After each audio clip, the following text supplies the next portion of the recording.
I really wanted to like Ant-Man 3. Unfortunately, it was horrendous. I got to the theater about 15 minutes early like I usually do. It was empty. Okay, I thought to myself, it'll fill up. 30 minutes of previews later, and the movie opens to a three-quarter empty theater. Can you imagine seeing turnout like this in 2018 after sitting down for Infinity War? Where do I begin? Well, being the eternal optimist, I'll start with the good things first. Paul Rudd strikes the perfect balance as Ant-Man. He's funny and lighthearted, and generally a good dude. Basically, Paul Rudd playing Paul Rudd. Michelle Pfeiffer looks fantastic. I mean, this chick is 64. I know 40-year-olds that don't look this good. She plays the role completely straight and is completely invested as Janet Van Dyne. Jonathan Majors, who plays Kang the Conqueror, is, I have to admit, perfect for the role. He is both menacing and interesting. However, he is wasted in this film, but I'll get to that in a minute. Oh, another thing. Wait, this is spoilers. 5, 4, 3, 2, 1. Bill Murray makes a cameo appearance and steals the entire movie for about 10 minutes, and then he's dead. Why does Disney do this? Idiots.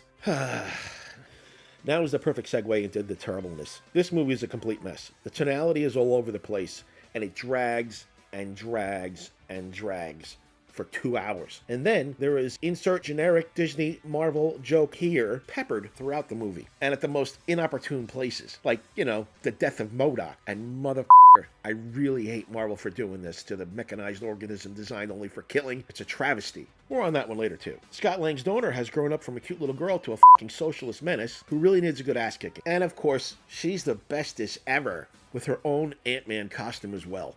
Ugh. Note to Disney Marvel. No one gives a shit about the daughter of Ant-Man. She's annoying. And while we're on the topic of annoying, what the hell happened to Evangelina Lilly? Honey, grow your hair back out and stop trying to be a man. I mean, Michelle Pfeiffer is 21 years older and looks 21 times better. And is 42 times more talented. Plus, she was Elvira in Brian De Palma's absolute masterpiece, Scarface. Now back to Jonathan Majors and Kang. Disney Marvel built this character up throughout the whole movie. I would say on par with Thanos. And then, in the end, this man known as Kang the Conqueror is defeated by a rebel army and a bunch of ants?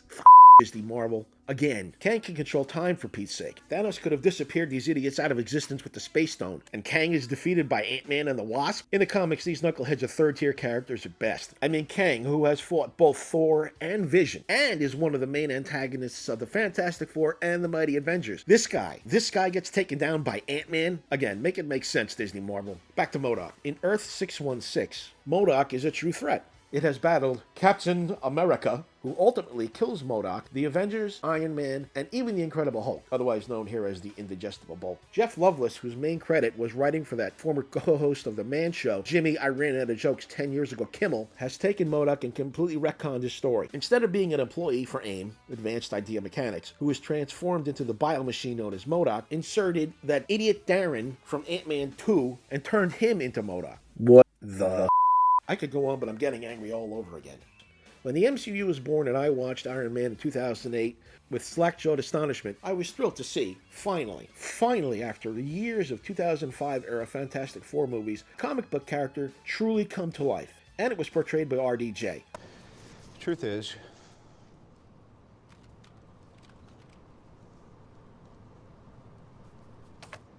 I am Iron Man. My friends and I couldn't wait for the next Marvel movie in Phase 3. My friends and I avoided that bitch-faced, flat-assed, man-hating plank of wood Brie Larson who portrayed Captain Marvel in her stupid movie like the plague. As a total aside, Captain Marvel was a man, and his name was Robert Paulson. His name is Robert Paulson. His name is...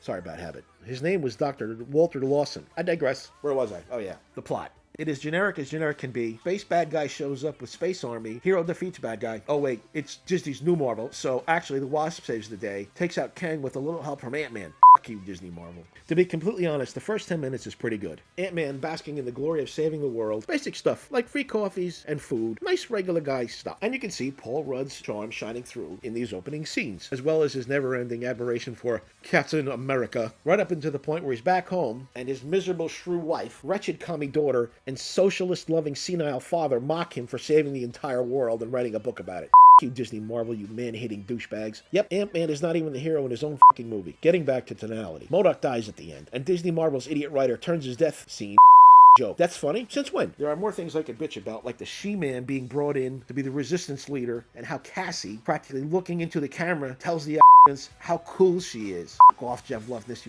fucking hack writer and dickless wonder. Whatever happened to show not tell? Okay, I've ranted long enough. Summation. Ant-Man 3 is a mess. The tonality is inconsistent, the plot is cut and paste, and Kang was wasted, and Ant-Man isn't even the main hero. The dialogue is childish. Oh, and I almost forgot. When Jack Kirby drew the multi-universe, it was full of stunning colors and vitality, not this discombobulated CGI mess. This is not the beginning of Phase 5, it's the beginning of the end of the Marvel Cinematic Universe. 4 out of 10. Mayhem out.